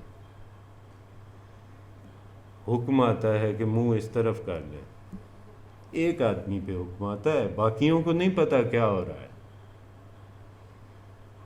اور دوران نماز منہ بالکل دوسری طرف وہ پھیر لیتے ہیں۔ پیچھے والے ان کو قطعاً یہ گمان نہیں ہوتا کہ یہ ان کو کیا ہوا ہے، وہ فوراً منہ دوسری طرف کر لیتے ہیں۔ اور نماز ختم ہونے کے بعد کسی ایک آدمی نے سوال نہیں کیا کہ ہوا کیا تھا۔ یہ ہے خودی کی تعمیر کے بعد بے خودی کی کیفیت۔ اپنے آپ کو وہ ختم کر چکے تھے اس مشعل راہ کے سامنے جس پہ انہیں یقین کامل تھا، کسی قسم کا تذبذب نہیں تھا، کسی قسم کا ذہنی الجھاؤ نہیں تھا۔ انہیں پتہ تھا یہ شخص جو کر رہا ہے ٹھیک کر رہا ہے، اور یہ جو کر رہا ہے وہ اللہ کی طرف سے کر رہا ہے۔ یہ یقین تھا، اس لیے سوال نہیں اٹھتے تھے۔ خودی کو ختم کر کے بے خودی اختیار کر چکے تھے وہ لوگ۔ تو در جماعت خود شکن گردد خودی، جماعت کے اندر آ کے خودی اپنے آپ کو توڑ دیتی ہے۔ تاز گلبرگی چمن گردد خودی، جس کے نتیجے میں ایک پھول یا ایک پتی پورا باغ بن جاتی ہے پھولوں کا۔ ایک پھول تو ایک پھول ہے نا جہاں بھی کھلا ہوا ہے، اب وہاں سے اس پھول کو نکال کے ڈھیر سارے پھولوں کو اکٹھا کر دیں تو باغ بن جائے گا۔ ایک پھول ہے، آپ جب ان کو اکٹھا کر دیں گے تو گلدستہ ہو جائے گا۔ یہ کوئی نہیں کہے گا، اگرچہ ہم کہتے ہیں، بس غلط العام اس کو کہتے ہیں، پھولوں کا گلدستہ پیش کیا۔ آپ سے کوئی پوچھے کہ کتابوں کا گلدستہ بھی ہوتا ہے، گلدستہ تو ہوتا ہی پھولوں کا ہے، تو گلدستہ کہہ دینا کافی ہے، پھولوں کا گلدستہ کیا۔ اور اس کے بعد بھی علامہ اقبال کو یہ احساس تھا کہ بات اتنی آسانی سے شاید سمجھ آنے والی نہیں ہے، لہٰذا اگر آپ لوگوں کو بھی صحیح سمجھ نہیں آ رہی تو کوئی بات نہیں، جتنی آ گئی ہے اتنی کافی ہے۔ کسی اگلی نشست میں کسی اور استاد کے پاس ممکن ہے آپ کو زیادہ سمجھ آ جائے۔ اقبال نے آخر میں کیا کہا؟ اپنی طرف سے کچھ نہیں کہا۔ مولانا روم کا، جنہیں اپنا روحانی پیشوا کہتے ہیں، ان کا ایک شعر درج کر دیا ہے، وہ ہے کہ نکتہ چون تیغ پولاد است تیز۔ یہ جو نکتے میں نے بیان کیے ہیں یہ لوہے کی تلوار سے زیادہ تیز ہے، گر نمی فہمی اگر سمجھ نہیں آئی یا اگر سمجھ نہیں آ رہی ز پیش ماں گریز، یہ کوئی کلندر ہی کہہ سکتا ہے، مولانا روم جیسا آدمی کہہ سکتا ہے۔ انہوں نے یہ نہیں کہا کہ اگر آپ کو سمجھ نہیں آ رہی تو کوئی بات نہیں، پھر آ جائے گی۔ انہوں نے کہا اگر تمہیں سمجھ نہیں آ رہی میری بات کی تو نکلو، چلو۔ انہوں نے یہ کہا گر نمی فہمی ز پیش ما گریز، اگر ہماری بات کی سمجھ نہیں آ رہی تو پھر اس محفل سے نکل جاؤ۔ اچھا جی، کتنا ٹائم ہے ہمارے پاس تاکہ میں اس کے مطابق؟ آدھا گھنٹہ ہے۔ واہ، درمانی ان کے ملت از اختلاط افراد پیدا می شود۔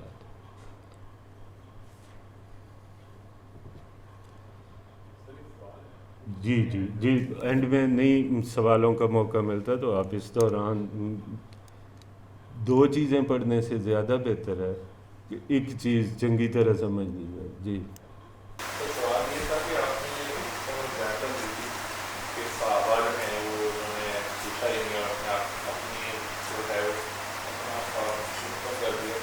تو اس میں آج کل کے زمانے میں بھی اگر بندے کو اس میں جانا ہے تو ایک کامل امام کا ہونا ضروری ہے یا ویسے جماعت میں جو فیصلہ ہے اس کے؟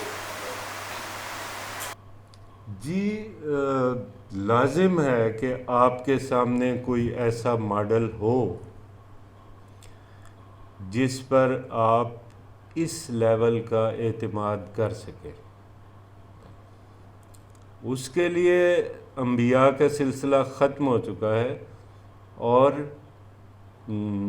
ہمارے کچھ دوستوں کے نزدیک سلسلہ امام ابھی جاری ہے، اور مزید یہ کہ اللہ تعالیٰ کے کچھ لوگ موجود ہیں جن پر پابندی ہے کہ آپ نے اپنا اظہار نہیں کرنا، اپنا آپ کھولنا نہیں ہے۔ اب ہمارے ہاں کام بہت آسان ہو گیا ہے، یعنی نبی کریم صلی اللہ علیہ وآلہ وسلم کے زمانے میں تو یہ تھا کہ کہاں سے لوگ سیکھتے، کوئی پہلے کوئی ماڈل، کوئی ایسی کوئی چیز نہیں تھی۔ سیکھنے والا اور سکھانے والا دونوں موجود تھے، تو وہ براہ راست ایک دوسرے سے سیکھ سکتے تھے۔ اب صورتحال یہ پیدا ہو گئی ہے، اسی لیے اقبال نے زور دیا قرآن کریم آپ کا رہنما ہے۔ قرآن میں کچھ چیزیں اشارتاً بیان کی گئی ہیں اور کچھ چیزیں عملی طور پر نبی کریم صلی اللہ علیہ وآلہ وسلم کی سیرت پاک کی صورت میں سامنے آ گئی ہیں۔ ان دونوں پہ ہمارا ایمان لانا ضروری ہے۔ جس آدمی میں بھی دیکھیں، شخصیت پرستی کا ایک ہمارے ہاں بہت رجحان ہے، میں خود بہت شخصیت پرست انسان ہوں، لیکن جو آپ کا محبوب آدمی، آپ کا مرشد، آپ کا امام، آپ کے پیر صاحب، آپ کا سیاسی رہنما، کوئی بھی، اگر آپ کو قرآن اور سنت کا علم آپ نے حاصل کر لیا ہوا ہے، آپ جہاں دیکھیں کہ اس سے وہ باہر نکل رہا ہے تو وہ غلط ہے۔ اب اس طرح کی اطاعت ضروری نہیں ہے، اس طرح کی اطاعت صرف قرآن اور نبی کریم صلی اللہ علیہ وآلہ وسلم کی حد تک تھی۔ اس کے بعد ہمارے پاس اگر ان میں سے بھی کوئی چیز، ہم اتنا کچھ حاصل کر چکے ہیں اگر علم کہ ان میں سے بھی کچھ باقی بچ گیا ہے، تو کسی بھی ایسے آدمی کو جو آپ کے نزدیک بہت محترم ہو یا جس کے آپ قائل ہوں، اس سے پوچھ لیں۔ پر پھر وہی بات ہے، اگر آپ کے دل و دماغ میں قرآن کی ساری معلومات ہیں اور سنت نبوی اور سیرت نبوی کو آپ جان چکے ہیں، تو آپ کے پاس ایک کسوٹی ہے، فوراً اس پہ پرکھیں گے کہ یہ جو کچھ کہہ رہا ہے یہ اس کے اگینسٹ تو نہیں جا رہا، اگینسٹ جا رہا ہے چھوڑ دیں۔ اور جی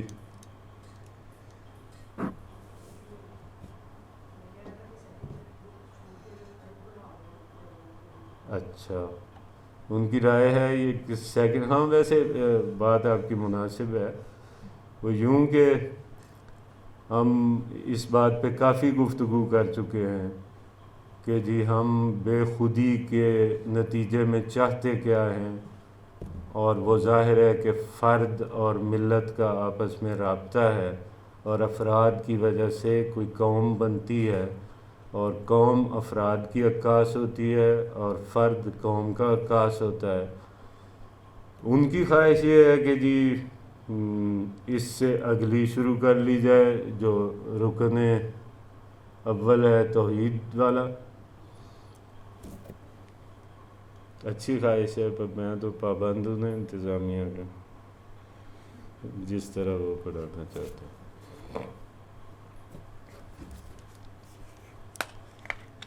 تھوڑے تھوڑے پڑھ لیتے ہو جائے گا۔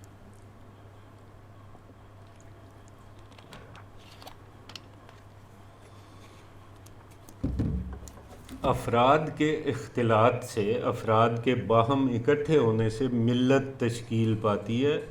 اس موضوع پر علامہ اقبال آپ کچھ کہہ رہے ہیں۔ از چه رو بر بسته ربط مردم است، لوگوں کا ایک دوسرے سے رابطہ کس وجہ سے ہے؟ رشتہ ان داستان سر در گم است، اس کہانی کا سرا کہیں گم ہوا ہے۔ در جماعت فرد را بینیم ما، از چمن او را چو گل چینیم ما۔ فرد کو ہم جماعت کے حوالے سے دیکھتے ہیں، ملت کے حوالے سے دیکھتے ہیں، اور چمن میں جس طرح ایک ایک پھول جمع ہو کے ایک چمن بناتا ہے، اسی طرح از چمن اورا چو گل چینیم ما، چمن میں سے ہم ان کا انتخاب پھول کی طرح کرتے ہیں۔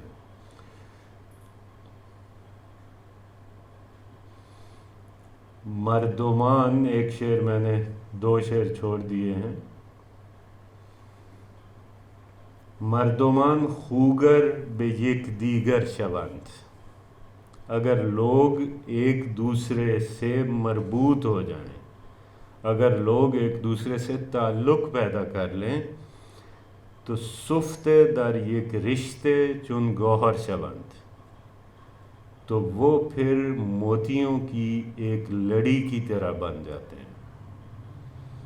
در نبرد زندگی یار ہمند، وہ زندگی کی جنگ میں ایک دوسرے کے دوست ہوتے ہیں، یعنی وہ جو ایک لکڑ ہارے والی ہم کہانی پڑھتے ہوتے تھے، جو مرنے لگا تو اس نے اپنے بیٹوں کو جمع کیا، ایک لکڑی انہیں پکڑائی کہ اس کو توڑو، تو اس نے توڑ دی، پھر اس نے کہا ان لکڑیوں کو اکٹھا کرو، کہا ہن توڑنا ذرا، تو وہ ظاہر ہے کہ نہیں ٹوٹنی تھی۔ تو یہ وہ کہہ رہے ہیں کہ اکیلے اکیلے ہوں گے تو پھر کمزور ہوں گے، اور اس صورت میں ایک ملت کی وجہ سے، ایک دوسرے کا درد محسوس کرنے کی وجہ سے، در نبرد زندگی یار ہمند، پھر ایک ملت میں شامل لوگ، ایک گروہ میں شامل لوگ زندگی کی جنگ میں ایک دوسرے کے دوست بن جاتے ہیں، مثل ہمکاران گرفتار ہمند۔ ہمکار ہوتا ہے آپ کا کولیگ، آپ کا رفیق کار۔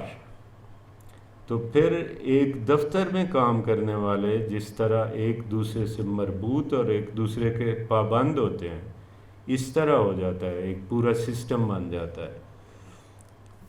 اس کی پھر آگے مثالیں دے رہے ہیں۔ محفل انجم ز جذب باہم است، ستارے آپس میں کشش کی وجہ سے قائم دائم ہیں، جڑے ہوئے ہیں۔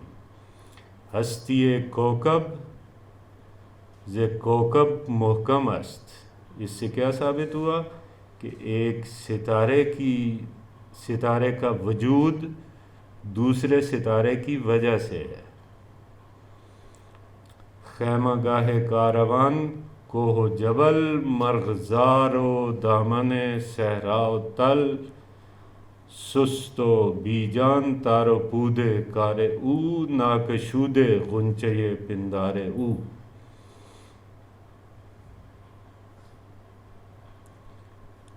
ساز برق آہنگ او نہ نواختے، بلکہ اس سے پہلے والا شعر سست و بیجان تار و پود کار او. جو آدمی کسی گروہ، کسی جماعت، کسی ملت کا کارآمد فرد نہیں بنتا، اس کی مثال ایسے ہے کہ ساز برق سست و بیجان تار و پود کار او. تار کہتے ہیں اور پود، تار و پود کپڑے کی اس بنائی میں جو دھاگے لمبائی کی طرف ہوتے ہیں وہ تار ہوتے ہیں، اور جو چوڑائی میں ہوتے ہیں وہ پود ہوتے ہیں. اس کو کہتے ہیں تار و پود. تو اس کی جو بنت ہے وہ کمزور ہوتی ہے. جو کسی قوم کا، کسی ملت کا حصہ نہیں بنتا، انفرادی حیثیت میں جیتا ہے، تو سست و بیجان تار و پود کار او ناکشود غنچے پندار او. ابھی تک اس کی سوچ کا، اس کے فہم کا غنچہ کھلا نہیں ہوتا. ساز برق آہنگ او نہ نواختے.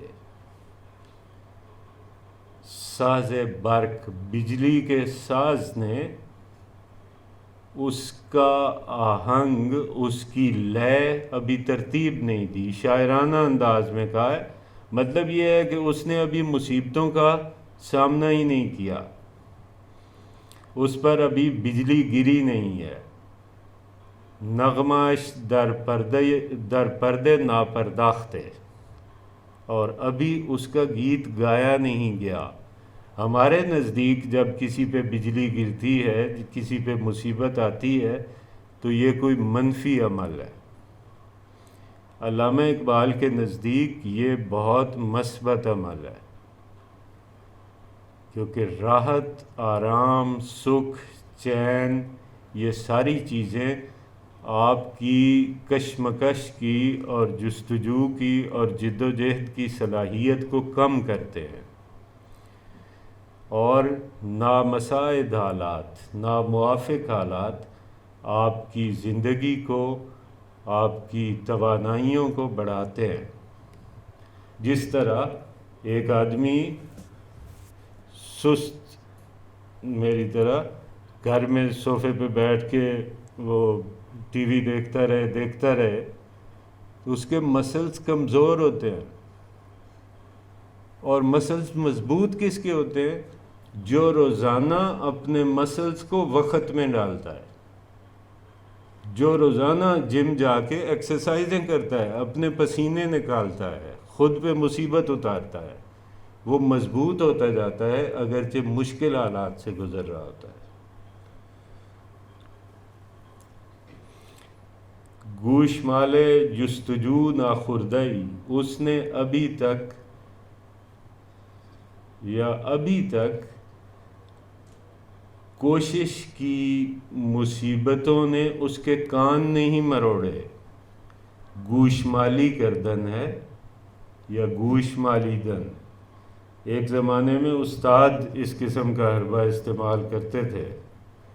بندہ زمین سے 2 انچ اوپر اٹھ جاتا تھا، یہاں سے لو کو، کان کی لو کو کوئی تشدد نہیں کرتے تھے، اس کو ذرا اچھی طرح دباتے تھے، بندہ زمین سے اٹھتا چلا جاتا تھا. تو اس کو کہتے ہیں گوشمالی.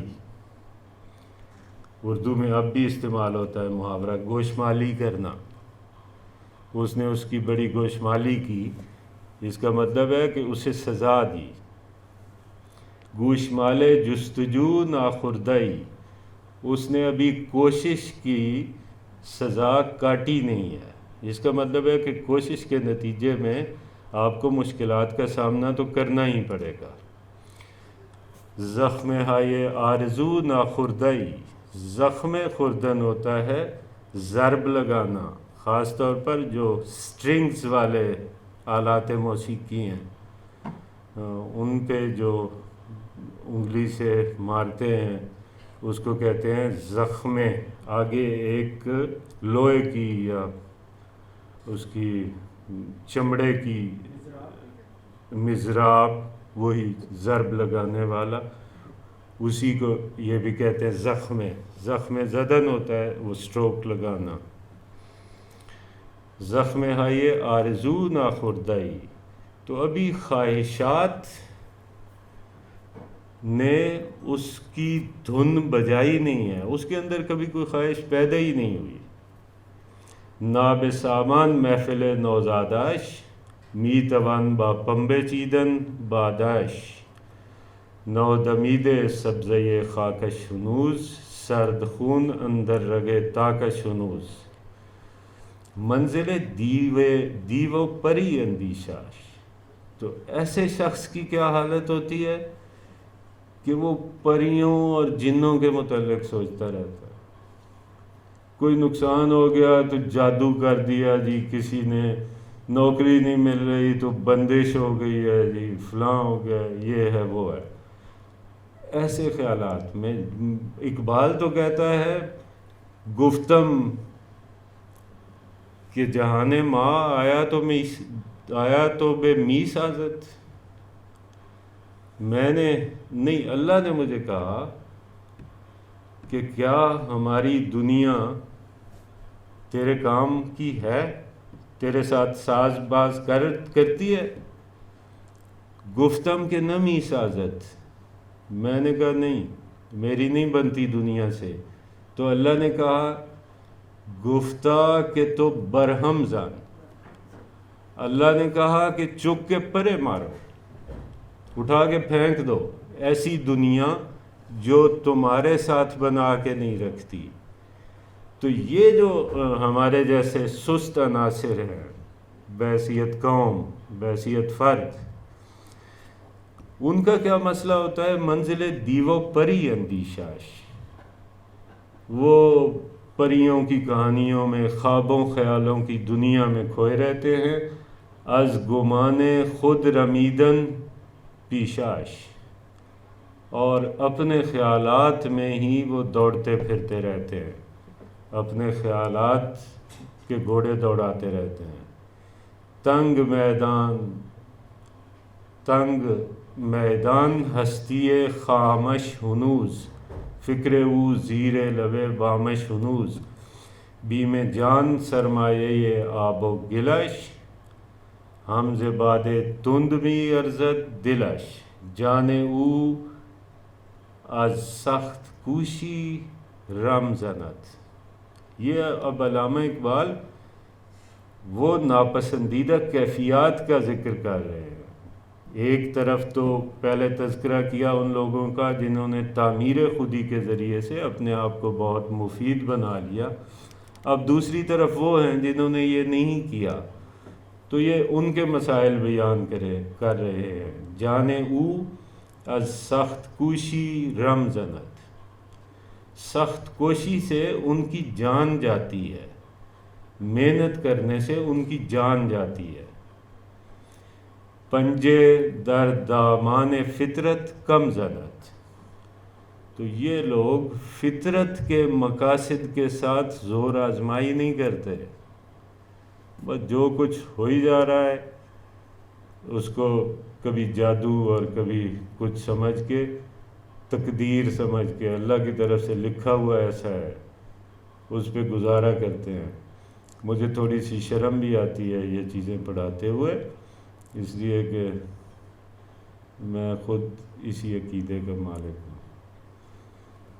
ہر چیز خود میدمد برداردش. جو کچھ خود اس کے پاس آ جاتا ہے وہ لے لیتا ہے، اٹھا لیتا ہے. برداشتن. ہر چیز بالا فتد برداشتش. جو اوپر سے آ جائے اس کو مل جائے وہ بھی قبول کر لیتا ہے. پھر تا خدا صاحب دلی پیدا کنت.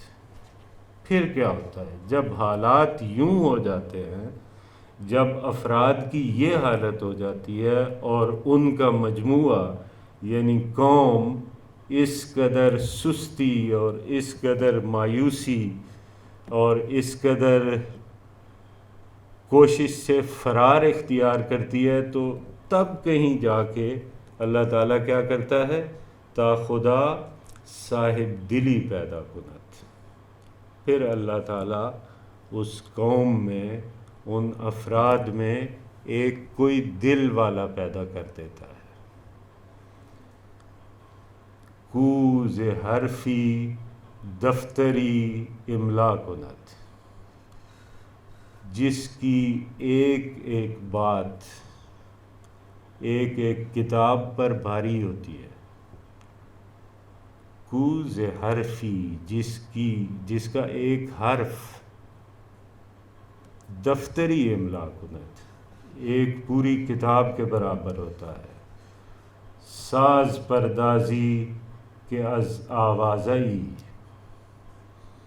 ایک ایسا سازندہ، ایک ایسی دھن بجانے والا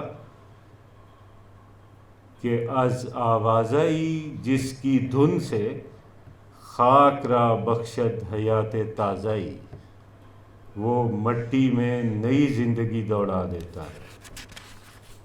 گویا جب تک کوئی معاشرہ زوال کی انتہا کو نہیں چھوتا، تب تک اللہ تعالیٰ اس پہ ایسا کوئی فرد نہیں بھیجتا جو اس کو نجات دلا دے۔ سو ہمیں اب امید رکھنی چاہیے، میرا خیال ہے کہ ہمارے درمیان کوئی صاحب دل اللہ تعالیٰ بھیج دے، اور مجھے لگتا ہے بھیج دیا۔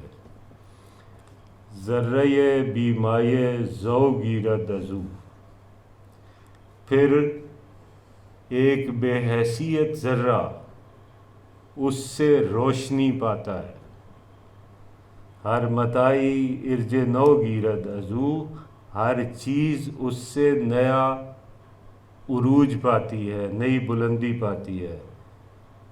زندے از یک دم دو صد پہ کر کنت، جب بھی علامہ اقبال اس قسم کی بات کرتے ہیں تو اس کا مطلب ہوتا ہے انسان کامل، اقبال کا تصور انسان کامل، اور اقبال کا تصور انسان کامل جا کے ٹکتا ہے نبی کریم صلی اللہ علیہ وآلہ وسلم کی ذات گرامی پہ۔ اور جب علامہ اقبال نبی کریم صلی اللہ علیہ وآلہ وسلم کا تذکرہ کرنے لگتے ہیں تو ان کے کلام کی تاثیر ہی کچھ اور ہو جاتی ہے، اس میں کوئی عجیب چیز پیدا ہو جاتی ہے۔ یہ چیز علامہ اقبال کو بہت بلند کرتی ہے اپنے عہد کے اور ماضی کے تمام شاعروں سے۔ عشق رسول صلی اللہ علیہ وآلہ وسلم ان کے پیش نظر ہمیشہ وہی رہتا ہے، چنانچہ ان کی شاعری میں چلتے چلتے جہاں آپ کو انسان کامل سے متعلق اشعار نظر آئیں گے، وہ اشعار علامہ اقبال کی شاعری کا حاصل ہے۔ زندہ از یک دم دو صد پہ کر کنت، وہ ایک پھونک سے 200 بندہ زندہ کر دیتا ہے۔ 200 یہاں محاورتاً ہے، گویا سینکڑوں کو زندہ کر دیتا ہے اس کی ایک پھونک۔ محفلی رنگین سے یک ساغر کنت، اور ایک محفل کے لیے تو ظاہر ہے کہ جتنے بندے ہیں اتنے ساغر ہونے چاہیے نا، لیکن آپ ایک پیالے میں دودھ پیتے ہیں محفل میں بیٹھتے ہوئے، گھومتے جہاں سے آخری آدمی نے لب رکھے ہوتے ہیں وہاں لب رکھ کے پی لیتے ہیں۔ اسی طرح اسی مثال کو بڑا کر لیں تو ایک پیغام گھمانا شروع کرتے ہیں جو رفتہ رفتہ بڑی تیزی کے ساتھ پوری کائنات کو اپنی لپیٹ میں لے لیتا ہے۔ ایسا آدمی تب پیدا ہوتا ہے جب معاشرہ اپنے زوال کی آخری حدوں کو چھو رہا ہوتا ہے۔ دیدہ او می کشد لب جان دمات تا دوی میرد یکی پیدا شود، اس کی آنکھیں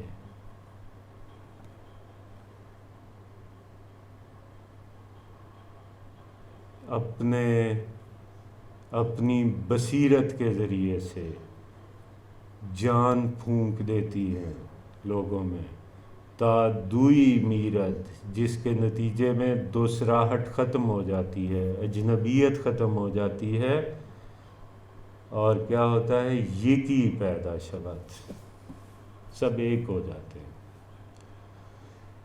رشتہش کو بر فلک دارد سری، پارہائے زندگی را ہمگری، تازے انداز نظر پیدا کند، گلستان در دشت و در پیدا کند۔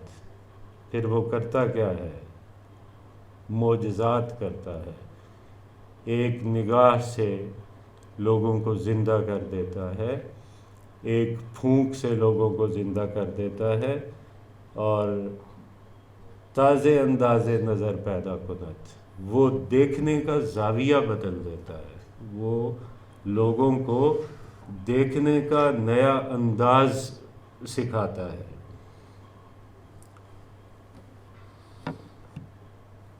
گلستان در دشت و در پیدا کند، اور وہ پھول کھلا دیتا ہے جنگلوں میں اور صحراؤں میں۔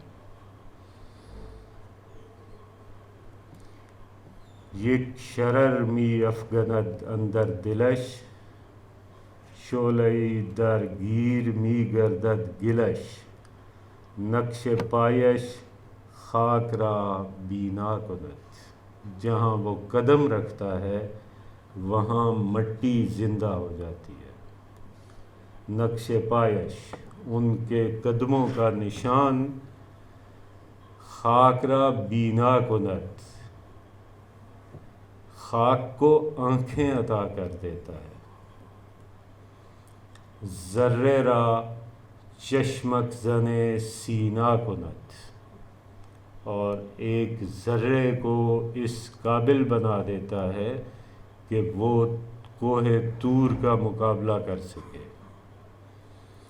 عقل عریان را دہد پیرایائی، بخشدن بیمایے را سرمایائی، دامن خود می زند بر اخگرش، ہرچہ غش باشد رباید از زرش۔ پھر وہ اپنا دامن، ان کو اپنے دامن سے ہوا دیتا ہے، ان کی چنگاریوں کو، اپنی قوم کو اپنے دامن سے ہوا دیتا ہے، اور ہرچہ غش باشد، اس ہوا دینے کے نتیجے میں جو بھی راکھ ہوتی ہے وہ اڑ جاتی ہے۔ ہرچہ غش باشد رباید از زرش، اور جو خالص سونا ہوتا ہے وہ باقی رہ جاتا ہے، جو گرد و غبار اور راکھ ہوتی ہے وہ اڑ جاتی ہے۔ بندھا از پا گشاید بندے را، وہ انسان کے پاؤں میں پڑی بیڑیاں کھول دیتا ہے، انسان کو آزاد کر دیتا ہے۔ از خداوندان رباید بندے را، وہ غلاموں کو اپنے آقاؤں سے چھین لیتا ہے۔ گویدش تو بندے دیگر نہیں، زن بتان بی زبان کمتر نہیں، وہ ان سے کہتا ہے تو بندے دیگر نہیں، تم کوئی غلام نہیں ہو۔ سچ بتائیے، میں بہت کوشش کر رہا ہوں اپنے ساری گفتگوؤں میں کہ میں ادھر نہ جاؤں، پر کوئی ہے اس وقت پاکستان میں جو یہ ساری باتیں کر رہا ہے؟ ہاں جی، سب کو پتہ ہے۔ ہم کوئی غلام ہیں؟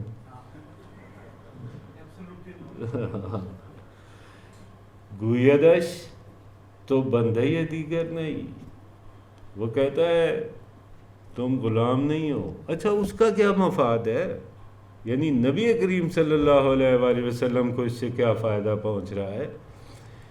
انہیں کوئی ووٹنگ کروانی ہے، انہیں کوئی وزیر اعظم بننا ہے، ان کے پیش نظر کوئی دنیا کو فتح کرنا ہے؟ نہیں، ایسا کچھ نہیں ہے. انسان کو اس کی حیثیت یاد دلانے کی کوشش کرتے ہیں، انسان کو اس کے مقام و مرتبے کے مطابق اوپر اٹھانے کی کوشش کر رہے ہیں. گویدش تو بندہ یہ دیگر نہیں، لگے رہو ورنہ بتوں کی پوجا کرتے رہو. وہ کہتا ہے کہ نہیں، تم غلام نہیں ہو، یہ ان بتوں کی پوجا چھوڑ دو. زن بتانے بی زبان کم تر نہیں، ان بے زبان بتوں سے چھوٹے نہیں ہو تم، تمہاری حیثیت ان سے کم کی نہیں ہے. تو اگر تم اپنی حیثیت میں ان بتوں سے کم نہیں ہو تو ان کے سامنے کیوں جھکتے ہو؟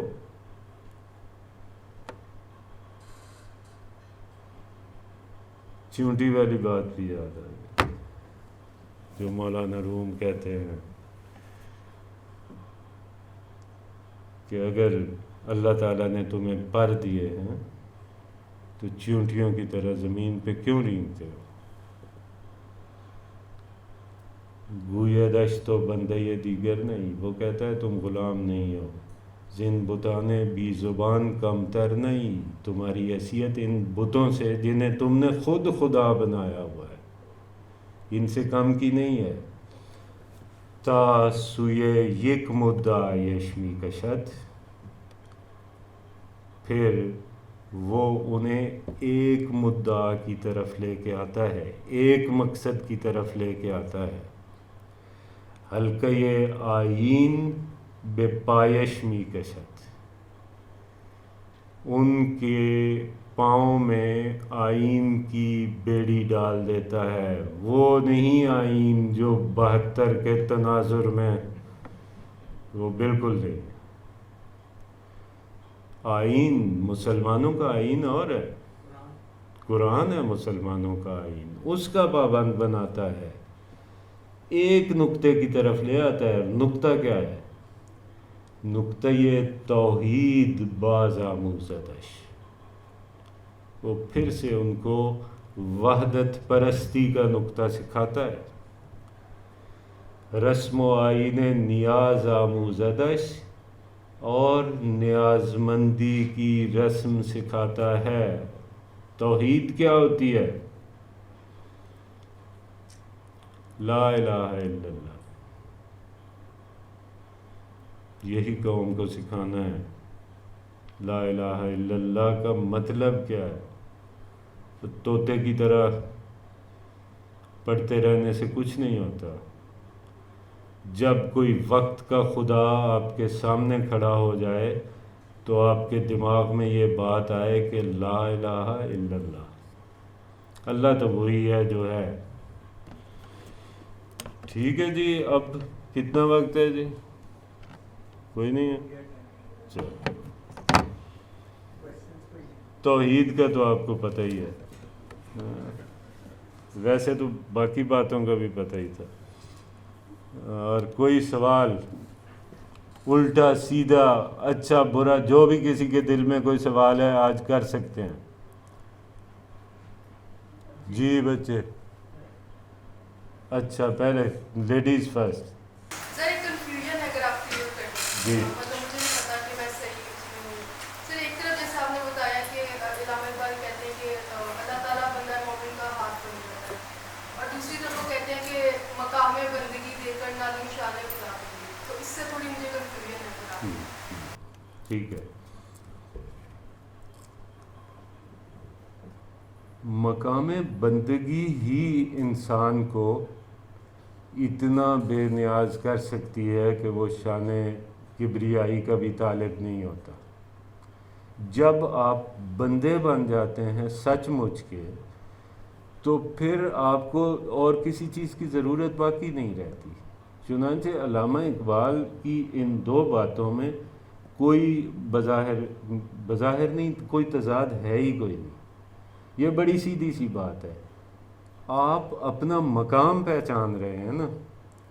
آپ کو پیدا ہی عبد کے طور پہ کیا گیا، اور اگر آپ اپنی اس ابدیت میں انتہائی سطح پہ پہنچ جائیں گے تو پھر آپ تقریباً خود ہی اللہ تعالیٰ بن جاتے ہیں. جو خدمتگار، جو نوکر ایک طویل عرصہ آپ کے گھر میں رہا ہو، وہ آپ گھر والوں سے زیادہ با اختیار ہوتا ہے.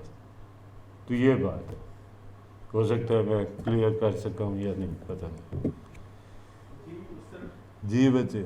سر اگر ہم علامہ اقبال کی جو وطن کے حوالے سے فکر ہے جو ان کا نظریہ تھا، اس میں دیکھیں تو ایک ارتقا آتا ہے کہ شروع میں وہ وطن پرستی کی طرف بھی ان کے کچھ اشعار لکھتے ہیں، بلکہ بعد میں وہ اس کے مخالف ہو جاتے ہیں. تو اگر اس کو ہم دیکھیں اور 1920 کے تناظر میں جو ہم دیکھتے ہیں کہ ایک نیشن اسٹیٹ پروجیکٹ جو ہے پوری دنیا میں امپلیمنٹ ہو رہا ہوتا ہے، تو علامہ اقبال اس ٹائم ایک پریگمیٹک اپروچ لیتے ہیں اور پہلا بعد میں بنیادی طور پہ زمینی حقائق کا بھی ذکر کرتے ہیں کہ ہمیں ایک زمینی ٹکڑا بھی چاہیے جس کو ہم as a plate form use کرتے ہیں اس وطن سے ملت کی طرف کا سفر طے ہے. تو آپ کے نزدیک وہ خاکہ بنیادی طور پہ کیا تھا جس کے صورت میں ہمیں یہ سفر طے کرنا؟ ہاں، علامہ اقبال کے ہاں اس پہلے نظریے کی کوئی نفی کوئی نہیں ہے. وہ بالکل چاہتے ہیں کہ ہم پاکستانی ہوں، اس کے بعد وہ چاہتے ہیں کہ ہم مسلمان ہوں. یہ بالکل ایسے ہی ہے جیسے ہم ایک جسم ہیں، اس جسم میں ایک آنکھ ہے، ایک ہاتھ ہے.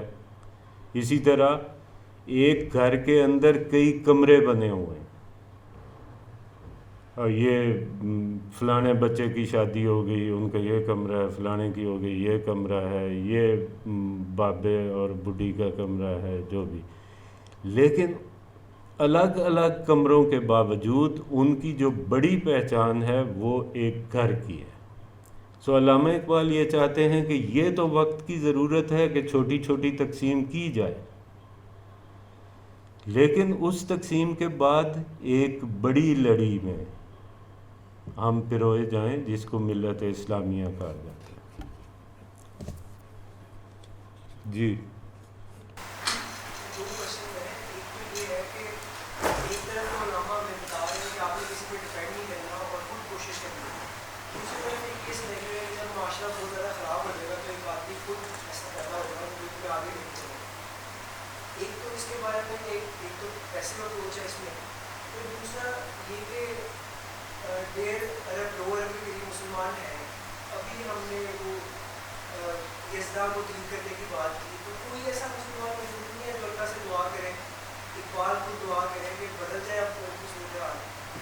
جو یزدا کا تمام دعوی ہے وہ اللہ پہ. اقبال یہ کہتا ہے کہ آپ وہ بندے ہو سکتے ہیں جو اللہ سے یہ دعا کرے کہ اس کو بدل دے سب کچھ کو. خدا نے آج تک ہاں، کی حالت تو آپ اپنی تعمیر کریں نا. یہی تو وہ رونا رو رہا ہے. آپ کیوں نہیں بنتے وہ بندہ؟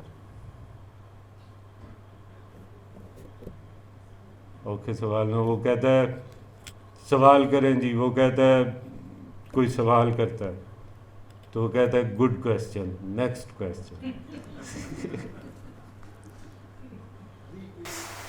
سر سوال تو دیکھیے ایک ریفرنس کے طور پر بات کی جا سکتی ہے، جیسے ہے اقبال کی نظم بچے کی دعا لگتے آتی ہے دعا بچے کو بنانا ہے، تو اس میں وہ خودی کی جو ایک تعمیر ہے اور تشکیل ہے اس کا ابتدائی خاکہ ہم وہاں پہ ملتا ہے. تو اگر وہ خودی کی تعمیر ہماری اس وقت میں اس عمر میں ہو جاتی ہے تو آج ہمارا معاشرہ بزرگی کی طرف یقیناً بڑھ سکتا ہے. آپ بالکل صحیح کہہ رہی ہیں. مسئلہ یہی ہو گیا ہے کہ ہماری ترجیحات بدل گئی ہیں. ہم نے اپنی بنیادوں کو چھوڑ دیا ہوا ہے. یہی لب پہ آتی ہے دعا. اب جن سکولوں کو شاید بیکورڈ سکول تصور کیا جائے وہاں پڑھائی جاتی ہے. بچے ہمارے پہلے ہماری مائیں دادیاں باپ کہانیاں سناتے تھے، اب ہم انہیں موبائل فون دے کے اور کارٹونوں کے حوالے کر دیتے ہیں۔ میری نواسی سیم ویسے جیسچرز کے ساتھ ویسے ہی ایکسپریشنز دیتی ہے جو وہ کارٹونوں سے دیکھتی ہے، جیسے باپ بولتا ہے، جیسے ماں بولتی ہے، وہ کہیں اس کا نام و نشان ہی نہیں ہے۔ سو آپ کی بات بالکل درست ہے۔ ہم نے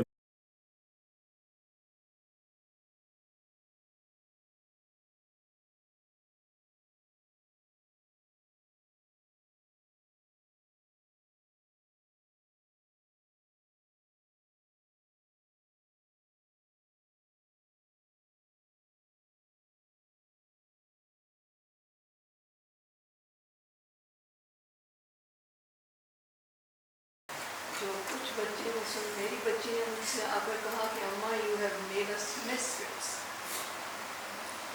مطلب وہ اس معاشرے میں لگا نہیں کھاتے ہیں دوسرے لوگوں سے۔